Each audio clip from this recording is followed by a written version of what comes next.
It could be a good product, but if you can't like think about how to sell it or market it, it doesn't really matter. I'll see her all the time when she's like thinking about a new product. She's already thinking about like, how would you sell this? Like, what would a video look like behind this? Like, how would an influencer do this? And so it's like, that's already like, it's not like, I have this product, now let's figure out how to market it. It's almost like this whole interwoven thought process. You can get caught up in like, oh, I love this product. I would use this every day. But then you look at your consumer, or you release it and you're like, oh crap. Yeah, whoops. 100%. And then you don't want to do that. It's like taking yourself out of it and being like, no, this core audience is who I'm creating for, and knowing how much of yourself you can kind of insert into that.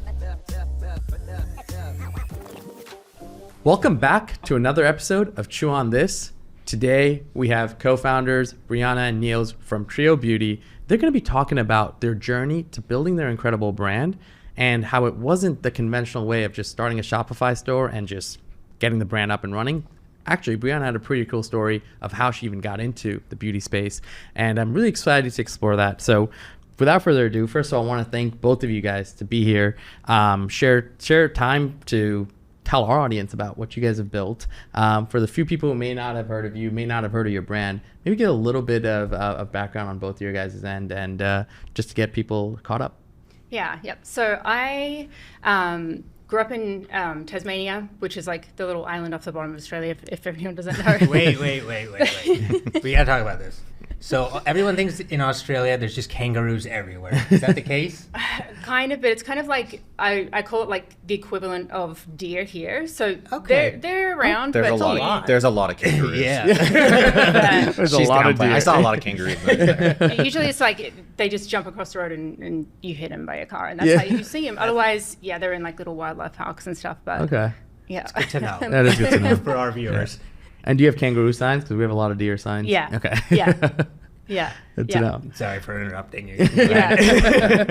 Yeah. So basically, I lived there up until probably 16, and then we moved to like the mainland of Australia. So we basically moved because it was sorry, Tasmania, but like kind of boring down there. Like super pretty, but like small town boring. But then we moved to the mainland of Australia, and then after that, I came over for college to Utah, and that's how my husband and I met. This is Neils. Hey guys. Awesome. And so after college, I started a microblading clinic. If people aren't aware of what that is, it's eyebrow tattooing. So I built up a pretty big clinic there in Southern California. And then when COVID hit, obviously the whole thing was shut down. And not only, so we had two small kids at the time.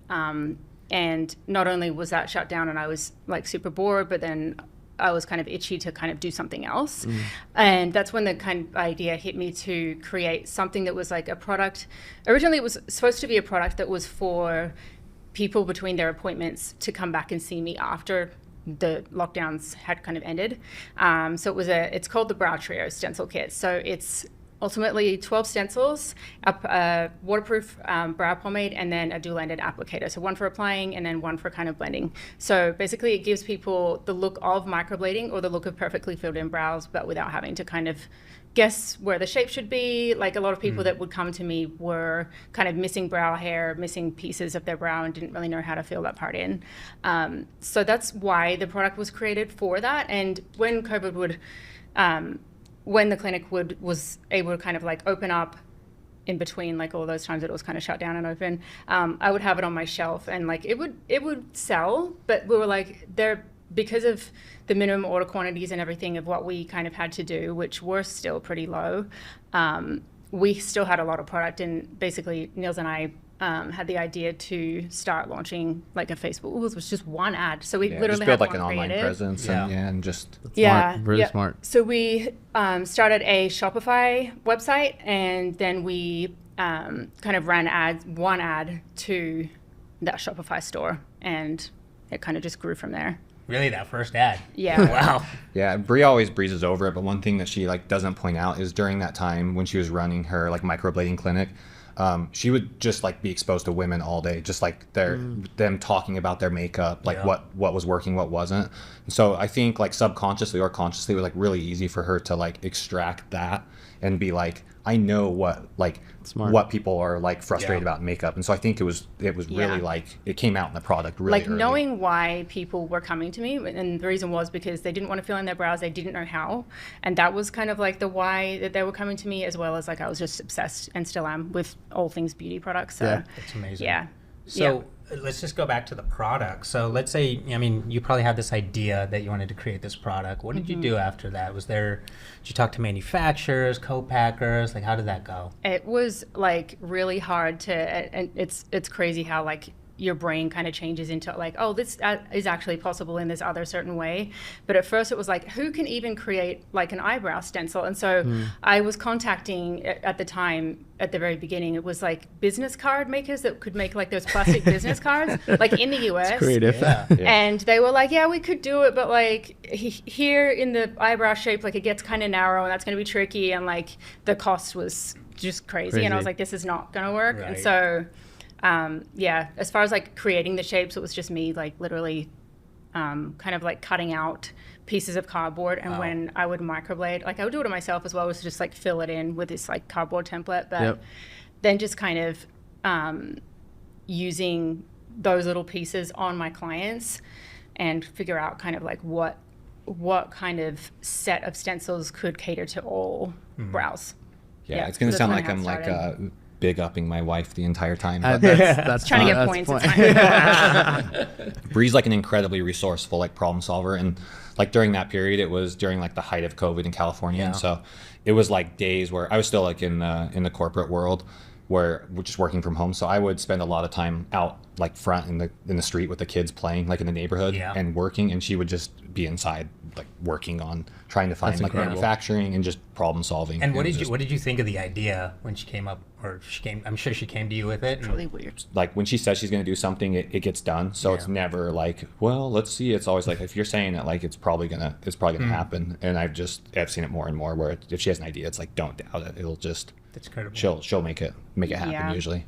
That's So I amazing. guess as far as like creating those other pieces or getting those other pieces created, it was just talking to a bunch of overseas manufacturers, figuring out what we could kind of customize with the minimum order quantity, because obviously I wanted things to look a certain way.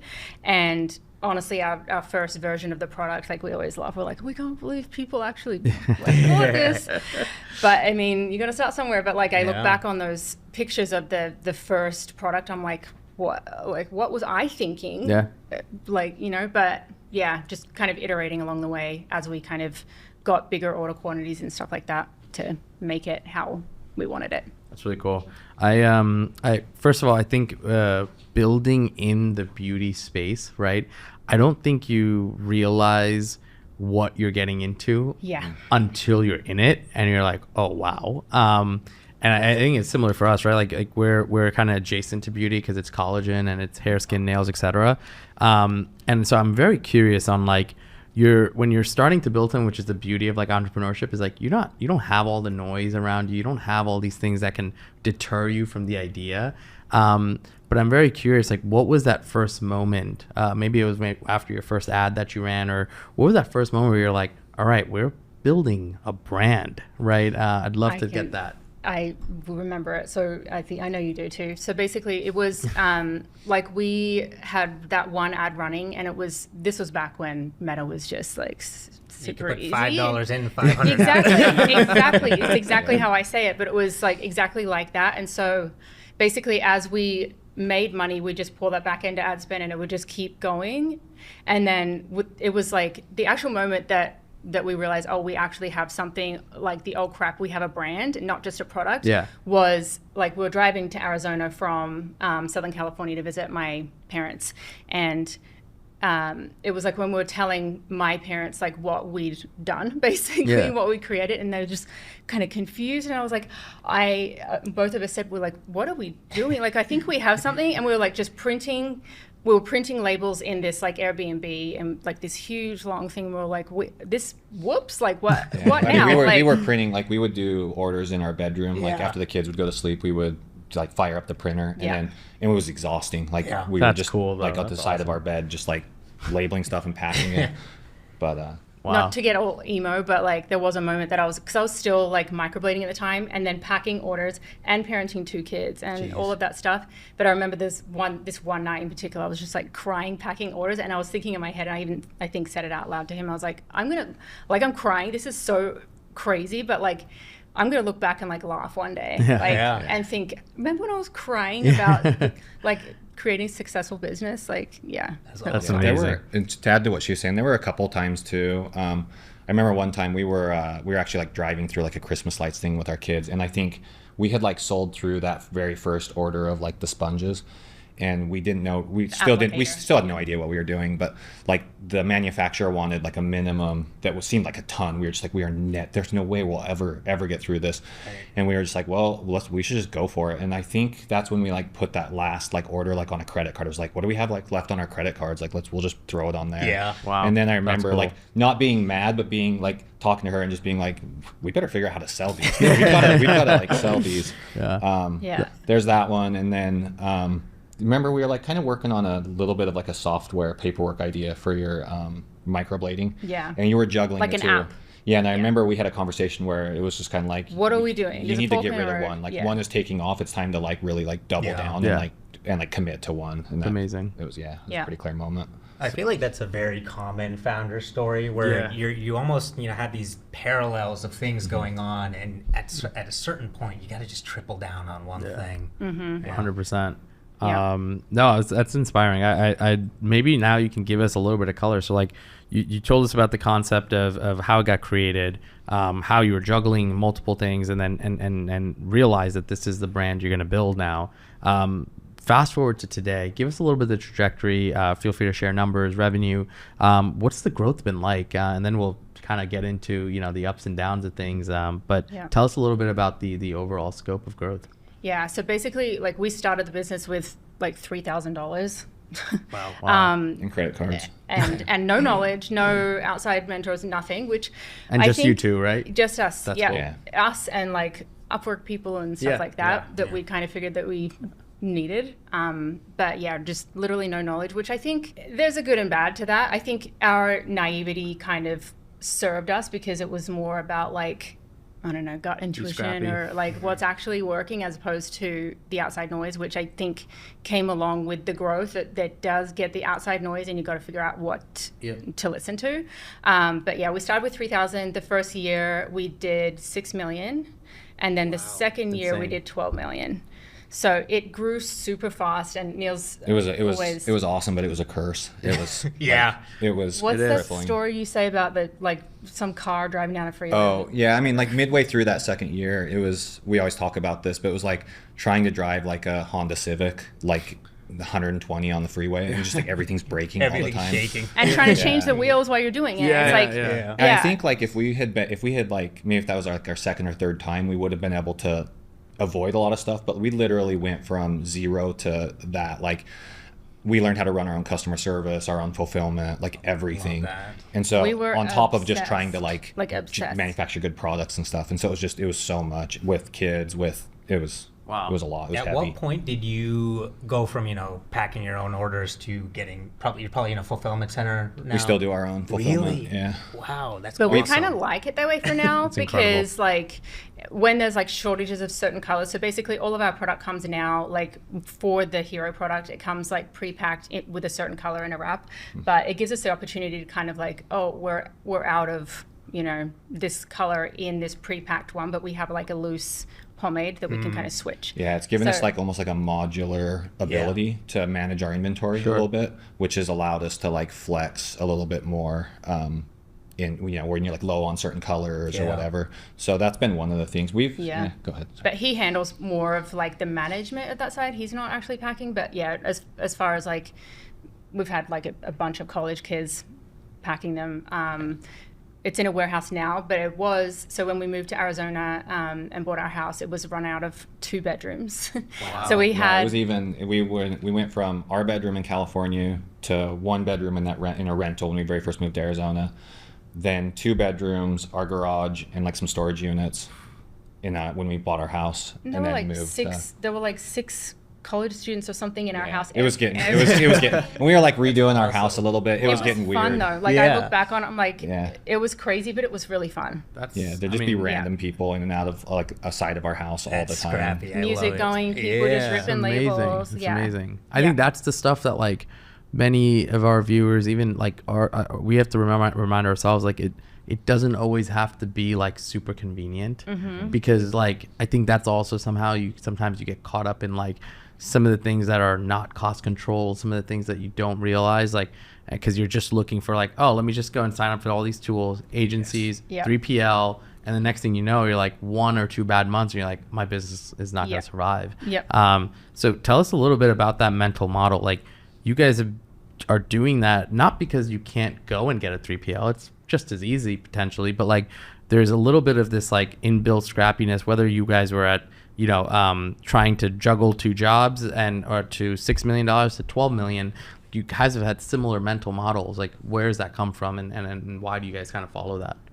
I mean, you could say it's like fear of letting go, which I think comes down to like there's certain parts, especially like as you're growing the business, you're like, oh, but I only know this part so well, I don't want to hand it off. But yeah, so that's been like challenging for me, is to like be like, I'm so busy with all of these different things, I just need to find the right fit to take this part kind of like off. But there's 2 good lessons there, and just from observing, like Brie is very much the magic sauce of like the business, and it's like finding that right balance of like, you don't want your magic sauce like tied up responding to customers HTML and stuff, coding, like I've done it like and so Brie, to her like benefit and like detriment, loves to like learn everything and be involved, but it's like it's also understanding like what your weapon is and like really freeing up that weapon to double downing on that weapon. Then the other thing I would say is just, it's almost like stupidity, and maybe I'll quote this wrong, but I read something one time about the like original guys, like the PayPal mafia guys that founded PayPal. And they were like, they could disrupt the financial industry because like none of them came from finance. And so I think we had a little bit of that where like we just didn't come fresh from eyes. So for all of we it. had no idea like how you were supposed to do it. It was just like, we'll just solve this problem the best way we think, because we don't have mentors or anything. We're just in a vacuum. I feel like that is also such a common founder story, is when you enter a business or an industry that you have no knowledge of, you're competing with people who are probably all doing the same thing. You're going to be doing something completely different. And, I feel like a lot of times that's the way to go about it. It is 100%. I agree. I think so much of it is like, also, you don't really understand how much you need to learn until you kind of get in the seat of like saying, oh, well, like this is something that I think we need. And like, and you compare it to just the cost to get it done versus like the cost to figure it out. Like it's actually a huge spectrum. So that's amazing. Brie can talk, like give it a little bit more color too, but like even that idea of like, we started falling into it once we started getting a little bit of like success. It was kind of like looking at other people and being like, they're doing it that way, we need to do it that way. And even like the way like Brie started thinking about products for a bit, until she kind of like, and maybe you can talk about that, but like why, like how you figured out what products work with our customers versus like what you like, and so on, that balance. So I like all beauty products. So, releasing anything for the brand was like, it needed to really be what is the consumer here for? Like, what do they love about the stencil kit? How can we kind of like copy paste this into other areas of beauty? Which really the magic of the stencil kit is making your kind of beauty routine so easy and simple that you don't really, it's kind of like taking the guesswork out. So basically it was like me looking around at all of these other beauty brands which don't have that kind of like, wording or message or whatever, but still being like, okay, to be a successful brand, we have to be like, I won't name them, but like all the other ones that are doing this, and they have this PR company, they're doing, the posters in New York, which we got want to caught become up a Me Too doing. brand, Yes, and we're like, in order to be a insert brand here, we need to do all of these different things, and we did get caught up with, made mistakes like that where we way overpaid by crazy for an influencer, which I don't even think drew like traffic at all, but it was just like nothing, and we both just looked at each other like, what that just did happened. we do? And even like because I remember when you were like expanding like our like SKUs or like our line of products, there was a time where it was kind of like, okay, where do we go? And you even like took a step back and had to think of like, what is special about our original product, like about the stencil kit? Is it because it's like a high quality pomade, or is it this or that? And it could be all of those, but like really thinking about like, what is special about that and how does that correlate to the rest of your products? And I think you like really nailed that once you thought about that, and then that helped you like expand into like the blend by numbers or whatever. Yeah. So. Yep. So originally, this goes back to like how it kind of started, and us starting like a product and then realizing we accidentally started a brand was the whole company name was the Brow Trio, which was just the stencil kit. And so as the brand grew, it was the Brow Trio, but then it was kind of like confusing, like, okay, but now you're in the brow space. So we were like, okay, what can we do like that's more, that's in the brow space that we can kind of tack onto these, onto the stencil kit that's still brow related, that makes sense. And then we kind of hit a wall where like, we've done so much brow stuff. We think there's a way that we can kind of like expand and copy paste into these other areas, but we need to do a name switch. So that's why we switched to Trio Beauty. Very cool. That was also terrifying as well to do the name change, because I Google, you're dead for it and stuff like that. It's so like starting almost fresh in some areas. What was the lesson you learned with the brow kit though that like correlated into blend by numbers and such? Like why was it popular?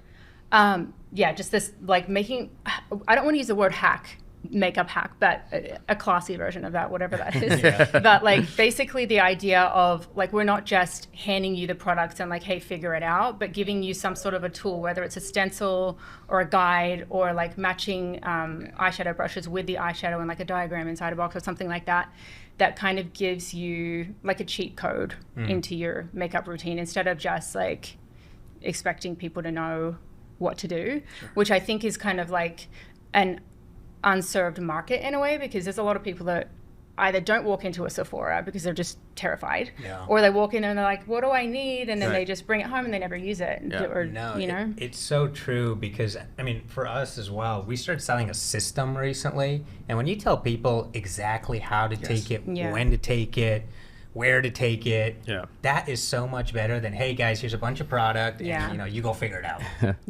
Chew on This is sponsored by, if you want to build a profitable e-com brand these days, then you need retention. Lifetime value is the lifeblood of your brand, especially when CACs keep going up. Being first purchase profitable is great, but you only really start to print money when that customer comes back over and over and over again. It's why subscriptions are such a big piece of our strategy here at Obvi. There's a big reason brands, no matter the size, are using a tool like Recharge. What we like is that they're not just adding a subscribe button on your site, they're a complete subscription engine, helping you convert buyers to subscribers, preventing cancellations, winning back churn customers, and they're even driving more revenue through smart upsells. That's why big brands such as Dr. Squatch and even Vital Proteins are using Recharge. So if you're looking for a powerful, all-in-one subscription platform, head over to Get Recharged today to see how you can pump up your LTV for your brand. Now, let's get back to the episode. Yeah, like I had no idea after like working with her, like there's plenty of women who are 30, 40 years old who want to be into makeup, want to be into beauty, but they're not on TikTok, they're not watching these like tutorials, so they just never get started because they're just overwhelmed. They just walk in. I have no idea. Nor should they have to watch a tutorial. I don't think. I mean, it's fun if you want to get like extra with it, but like I don't think that like your beauty routine needs to be that way. So it's a great call out. I'd love to get into a little bit of the tactics, especially whether it's in the last 3 to 6 months. What are some of the core places you guys have been focusing on, right? If it's Meta, how is that looking, right? Are there certain challenges you're facing if you've started to explore TikTok? I know there's a lot of other new platforms now, the App Lovins of the world. Give us a little bit of color, because you guys are obviously very, very tuned in and very close to all the systems you're managing. Give us a little bit about the growth side. How have things been going there, and what have you guys been focusing on? Yeah, I think mainly organic growth, which I think from the beginning, like we really didn't focus on because we didn't know what we were doing in the beginning. But yeah, we like in the beginning for the first maybe 2 years, it was just because ads were working so well, we didn't really see the need for the organic side, and it was just working so well. So that email, and then just Meta, just making sure we have like a bunch of different, just testing all the time. because usually it's, I don't know. Just it's the thinking thing. thinking more like holistically, and not just thinking like we're just gonna pump money into meta, Yeah. but it's more like, you know, if you pump money into meta and maybe you don't see an instant like profit from it, but like understanding how you can just like create an ecosystem to just like Scoop hoover up. up Yeah. everything. Yep. And then TikTok shop as well. But and then working with kind of like affiliates has worked really well as well. Touch a little bit more on the organic piece, because I think that's the one piece that we probably get the most inbound for, like just questions. People, I mean, People want organic. People want to understand how to go about it. What's Yep. that? What does that system look like? How did you guys even crack that? Is it consistent? What do you have to do to make it consistent? Go a little bit deeper there. Yeah. So we have someone that runs that site, and it's really just kind of, I mean, because the Brow Trio stencil kit itself is like such a good like before and after, people want to share that, and so that itself is like great to kind of like have that organic kind of like sharing, but really just like a lot of gifting, and which means you need to have good margins. And so just a lot of consistent gifting, making sure you're gifting. How many people are you guys post. typically reaching out to in a month and gifting to? Maybe 50 to 100. Wow. Yeah, which we could up that for sure, but and then just kind of like checking back in with the people who we've gifted to, and like, how do you like it, and just What kind of would you encouraging them say to is like, post. out of 100 people who get it, how many people actually post about it? 15 maybe. 15, yeah. I One, think that's the piece that's hard to stomach for people. You can't force anyone to Yeah. like, and nor do you want them to, because otherwise it's not going to feel organic, and people can tell. So true. yeah. Yeah, I think one thing that we learned as well, and once again, this was Bree that called this out, is understanding like what products work in what spaces. So Bree will be like, this is a TikTok product. Like there we have the lip. It's like a color changing kind of. We call it the pink potion. Yeah, but knowing like, hey, this does really well on TikTok videos. There's a good like before and after. There's kind of some magic to it. Versus like maybe It's this product's differentiated. better over in this area. Instead of just being like mass launching your products into everything, but being a little bit more thoughtful of like what products work on different platforms and such. Yeah. So there's a little bit more of a thinking behind it, I guess. Yeah, I think also knowing like you said, like what products kind of belong in what space, what products are kind of like upsells. Because you can't just launch, a meta ad for a $15 brow gel and expect it return, So for that, knowing what's an upsell, what's like an email kind of like product, and so on. I think one thing too of just having to like learn every aspect of the business, and I see this in the way Bree develops products now, is like this reverse engineering of knowing like it could be a good product, but if you can't like think about how to sell it or market it, it's like it doesn't really matter. And so now I'll see her all the time when she's like thinking about a new product, she's already thinking about like Marketing. how would you sell this, like what would a video look like behind this, like how would an influencer do this, content, and so it's like that's already like, it's not like I have this product, now let's figure out how to market it. It's almost like this whole interwoven thought process when she's thinking through products, which is really interesting. As like kind of taking yourself out a little bit and being like, because you can get caught up in like, oh, I love this product, I would use this every day, but then you look at your consumer, or you release it and you're like, oh crap, Yeah, whoops. 100%. And then you don't want to do that. It's like, so just taking yourself out of it and being like, no, this core audience is who I'm creating for, and knowing how much of yourself you can kind of insert into that. Yeah, we were without talking about getting it that. too much. Sorry. We were talking about that on the car ride over here. It's like almost like a Venn diagram, because it's like you want to create products that you like and you're passionate about, because that's like the whole point. Yeah. And if you don't, like if you're just creating products that you don't care about, you're just kind of like, it's hard to like be excited about running a business. So it's like this like overlap between products you're passionate about, but also products that like also your consumer wants, your customer challenge, wants. actually. Yeah, it's really hard. It's hard to actually solve for that. Yeah. I'm really curious on like the once you've now, you guys talked a little bit about the growth, you talked a little bit about the tactics, organic piece is awesome. Once you've acquired the customer now, right? Especially in the category of beauty, there is just an immense amount of competition. You have the Ultas and Sephoras. You have tons and tons of content happening in beauty. You're seeing an environment where it's actually very hard to sometimes keep your customer, even if you create a great product. Yeah. Sometimes hard to keep the customer because they just want something new, or they want something that their friend got and whatnot. Especially, I think someone said this is like beauty has the least amount of loyalty, and it's not because it's bad product, but it's because there's so many options, right? Yeah. Even like lipsticks and lip gloss and my all handbag that. can back up exactly what you just said. Like there are so many. Yeah. So many. So many, Yeah. right? And so I'm just curious, like, how are you guys thinking about solving for that, right? And I'm sure it's an ongoing battle because you're looking at retention. Yeah. And sometimes like, wait, I can't make my product better. So then what is it, right? How do you build loyalty? How do you guys solve for that? Yeah. So I think, first of all, like creating something that's unique and differentiated, which but so that piece, but then also because it's unique and differentiated, there's something that needs to be replaced as well each month, which is like the applicator and the pomade itself. So how we're kind of doing it is the subscription on the website, but then kind of in the checkout as well, they can also upgrade to a subscription, and then just email flows.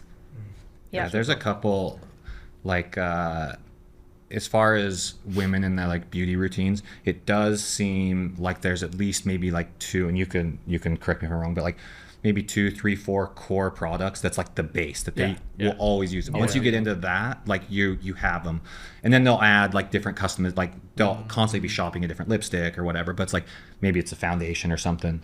But once if you can crack into like being one of those core components, so you have the foundational products, and then Yeah. there's other things that became variations and stuff. So You that's can kind of interesting. dabble in those other areas, knowing that that's like kind of an add-on. It's not going to be your hero product, but like, yeah, just knowing what your hero product is, and hopefully you've created something that's, replenishable, which we did. So I'd love to know if, do you guys have a community or? we call it Team Trio. Okay. And where is that hosted? Not hosted. No, it's up in space. But basically, that's The like hashtag? our affiliate. Yeah, it's our affiliate program that we Okay. got. Yeah. Cool. Yeah. Yeah, I think it's the community piece and the affiliate program piece. I think it's like really important on how much emphasis you want to put on it, because you're gonna get out of it what you put in. Yeah. And it's tricky because it's like sometimes you don't see the results of that stuff right away, but it takes time to build up. So it's always interesting to see how people go about that. Yeah. I'd love to understand, throughout the journey, we've all also gone through a lot. I mean, most recently we've gone through tariffs, we've gone through iOS changes, we've going through, consumer behavior changing. What are some maybe like mistakes you guys have made along the journey? Good, big, small, whatever mistake. I think everything's a learning. It's not really a mistake. Maybe you can share a few of those, just that as for the smaller brands that are looking to build today. What are some of those things that they should be watching out for, thinking about? Yeah. So basically, like when we launched, we didn't really have a choice whether we wanted to kind of like customize the product and make those really big minimum order quantities. So we didn't really have a choice anyway. But I would say just launch something, because I think a lot of people get stuck in this thing and they're on and off and, I've been thinking about this thing for a few years, and it's like, no, just release something Such good advice. that's good enough that people won't shred you for. And then, iterate on it. So I think that would be the first piece. And then I think as we started kind of growing and getting into those bigger numbers and had more of this like cash to kind of like put back in, it was honestly like a lot of emails and stuff that we would get from PR agencies or stuff like that would be like, these brands are doing saying this. yes to too much. Yes. You just want to say yes to yes everything. to everything that comes in, because you're kind of like, you guys notice me, like, like you see something in the business that we need, like, thank you so much for helping, but it's like they don't care, they just want to make money, so I think, and we kind of went through this recently, is like when you kind of like hit a point where it's like a cash flow issue or something like that, you kind of, which was what we did, is just kind of look at everything and realize what you really need and what you don't, what's actually doing something and what's not. So just scaling everything back and being like, actually that did nothing. Like, why have we been sitting on this for 2 years? It'll surprise you how little you need when like you get so easy to get caught up in all these like the new shiny tool or the new shiny whatever, and then or like a massive staff or whatever. It's like, or like even to her point, when you are, for us, like just getting into this and suddenly people are like noticing us, it's like, this feels good to do this, but it's like that feels good for a certain point, and then you start realizing like, but what's this doing for the business? Yeah. Like, is it doing anything? And then so like those two pieces, we just really, once we like went through that year of 12 million, and it was just like chewing us like apart, it was like, chew on this, the podcast. We had to like really think about like personally, like what are we saying yes to that's not moving the needle, and like where are we spending money that's like just not even like we think we see other people that are doing it, so we think we need it, but like what is it doing for us? And just like having that confidence to be like, we're going to do what's best for our business, not what's we're seeing other people that's doing for their business. Yeah, as well as thinking about like, why are we saying yes? Is it just because we're trying to be like this other bigger brand? And it's like, if that's the reason, then it's a no, you know?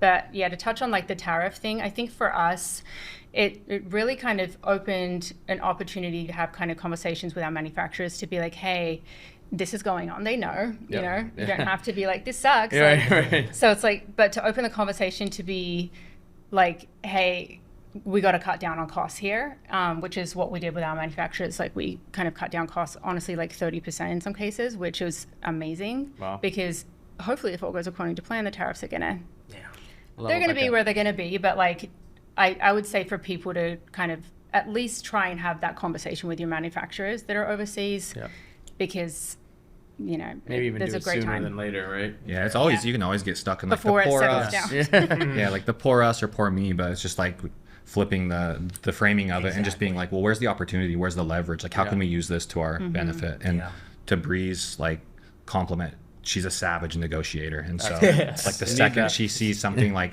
a moment of just like unsettling or like disruption, there's like a light bulb that goes off in her head that's just like, okay, great. Like how do I get in to get some leverage here? So it doesn't hurt to us. They're not going to be like, oh my gosh, you said that, like we're dumping you. A no is a no, like, so at least get the no, though, right?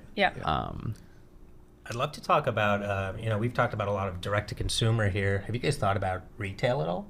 Yes, we have, but we also, the people who we've spoken to about retail are like, it's a whole different beast. It could completely break your business. You need a whole team for it. So I think yes, when the right time comes, because I think there's always this thing like before you know what you know, is if we can just get into retail, like how amazing, like what a trophy. Like I'm in retail, I have a brand that's in retail, like that can be kind of like a vanity metric maybe. And that's kind of like broken us, I think, like down a bit, is like realizing that like that could be like the thing that actually breaks your business if you don't do it right. And so it's like having the right team eventually to do that, I think, is our goal, and not just being like, yay, retail, but then the whole thing breaks down. Smart. Yeah. While you guys were talking we were waiting, you were doing the other filming or whatever, you were talking about like the 10 years to have a brand or whatever. And I think it was probably around 2 years, like after that second year of just craziness, where like we were making decisions based on like 3 to 6 month time frames. And it was almost like, what's the next cash grab? What's next? Scary. And it was like, we had a moment where like, we were so new to it. We were just like, oh, this is, and then like, we stepped back and we were like, are we in this for the long haul? Like, is this a long-term thing, or is this like a quick cash grab and out? And once we realized like, no, we're in this for like years and years. Like this is a long haul. That's awesome. That's when like our whole decision-making process like changed a bit to be like, we're not gone in 6 months. Like we're gone in years and years into the future. Once you're in that like panic growth, which I think we were for like those 2 years, is when you can accidentally take money that you shouldn't for bad terms and stuff like that, because you're like, growth at all costs, like we just need money to make this next order, and it's like, and then you're just constantly chasing, and it's like no, it's a great call. I think first of all, like you guys, for a business that's, you know, not been around for 10 years, you guys like extremely mature, and like I think probably have made better decisions than like 95% of the business we've even talked to, because I think part of it is a lot of the vanity chasing, a lot of it is the Me Too, a lot of it is the they're doing it, we should do it, FOMO. There's so much of that that gets involved, and it's almost a celebrity of the brand, right? It's like when you become a celebrity, it's like all this other stuff that wasn't there when you took the journey to get there starts to take your time up, and I think, I mean, we still get caught up in it sometimes, but I think it's like I think the one big piece in there though is like this conversation that has come up a lot is like, how long are you planning to run your brand? And I think people are starting to digest the fact that, like, you know, like if things are running well and I'm able to keep this going, like there doesn't have to be this notion of like, I gotta exit, like, yeah, like it would be great to exit. But I think putting like these time-bound measures that so many people do when they start the business, like in 3 to 5 years, I'm going to exit my business. Like you have no idea what you're and you gonna build do. different. When you're thinking like that, you build different. Like your decision making is just building a company to exit in 2 to 3 years versus building a lasting brand that, if it makes sense, will exit when on your terms. Like you just 100%. Think differently about. And not to get like woo-woo, but like also like having such strict time things takes like the intuition and the kind of flow out of everything, which you need. Like you don't know what's going to happen. No, I couldn't agree more. Go ahead. No, go ahead.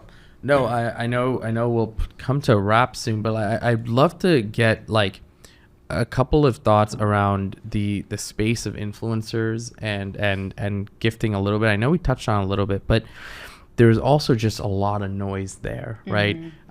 Even the people who you guys are gifting to and whatnot, are there certain criteria, certain things you're looking for? Because I think the world of beauty, I'd have to say, is probably the most like hard to know who's real, what audience is real. Like you have no idea. But the flip side is with beauty, you get that before and after effect instantly, right? It's like, I'm doing this so I can look like this. And I think it's like the best testimonial, right? For us, like for our weight loss products, it takes months to get that testimonial, but when we get it, those videos go great. That content is amazing. So there's a power to the content that's in that beauty category, but then that means there's also a lot of noise. How do you guys like craft through that? I'm really curious because there's so much that can probably be like, oh yeah, let's do this. Let's work with this person. How do you kind of pick and choose? I think like scattering it in all different areas and knowing that you're going to use it differently in different areas. So there's a lot of like organic posting that happens with like the before and after of our products, but knowing that like, hey, we can gift this product for free, not pay this person, they'll post, and then maybe we can ask them if we can use it for an ad, stuff like that. So just knowing that there's, even if it is just like an organic post that you're just reposting, or like, hey, they don't have many followers or whatever, but like we can maybe use it for, so just knowing that you can use that content for different purposes. But just scattering around and hopefully not putting all your eggs in one basket, which we did one time. But unfortunately big lesson in like the macro influencer or whatever is, one thing in beauty too is there's almost two kinds of content. There are two kinds of influencers. There's the influencers who are like entertainers, and we made the mistake with that one, is they're not like, I hate to use this word, like tastemakers, but like people watch them to be entertained and to just like see what new products are out there. They're not going to necessarily buy this. They're just like being informed. They're not getting influenced. Yes, exactly. Yep. Versus like, and I don't know what the more updated term is, but like some of these mommy blogger Instagram, like they have a following. That like have when like they an say emotional something, connection with their followers. Those are the ones that kill it. And you can, it's crazy because they can have like, 50,000 followers, but they're so like ride or die with these people that they're like, anything that you post, like I'm buying it. And so just really, and you can kind of tell now by just like kind of going through the comments and stuff and just knowing who these people are, watching their posts for a bit, like who are going to be those people. So, but those people are much more picky too about what they post. Like they're not, and that's why they can move product is because they have a loyal following. When they post something, they actually are doing it because they like it. So I mean, the best thing is like when one of these, like we call them unicorns, but like when like a really kind of someone that had like an influencer that has like a smaller following but like a super loyal following posts organically, but they don't link anything, and you're like panic, like messaging them being like, here's a link, like post it again. So those are the best ones. Oh, it's I think those do the best for us. For us too. Yeah, those are our favorite. It's hard to find. It's an insane feeling when you find it though. We have like 2 or 3 unicorns that like, we just had for a while. It is a rush. And the second you find another one, you're like, oh my God, we got another one. And they don't know how great they are too, which is what makes it and they're so beautiful. humble. I know we're coming on a close here. One thing we like to do at the end of each episode is give our viewers something to chew on, one thing to take away, one thing you'd want them to go and work on their business today. Neils, we can start with you. What's that one takeaway or one thing to chew on for our audience? Brie will probably say something similar, but just start. I'll make it different now. There's no perfect time to start. There's no perfect situation. Young, old, kids, no kids. Like in theory, we probably started the business at like the worst time ever. Like we had 2 extremely young kids. Like it was middle of COVID. Yeah. You know, everyone was unsure about their jobs. But like Maybe that helped because people Yeah. were just like, I just want to feel something. I'm going to be fine. But if you like want an excuse to not do it or to give up, like there'll be an excuse literally every day. So you just need to start and great don't point. worry about the perfect Let your situation. mindset shift around that. Yeah, perfection will just cause you to procrastinate. Yep. Yeah. I think for me, yes, same thing of like just start, but also like knowing that your first product's probably not going to be like the best unless you're a seasoned entrepreneur that has, you know, different, you know, companies or funding or whatever. But yeah, just to start and knowing that what you think it's going to be is not going to be the same experience.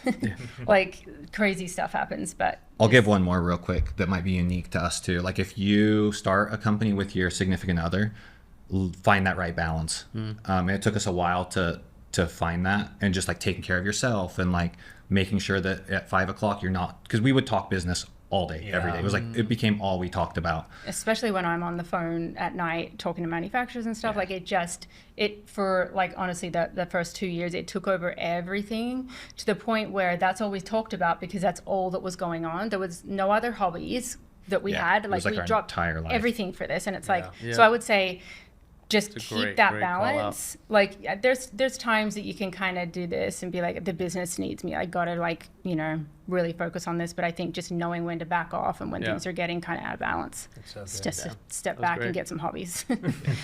Chew on that. Chew on that. That was awesome. Wow. If you want more from us, follow us on Twitter, follow us on Instagram, follow us on TikTok, and check out the website chewonthis.io.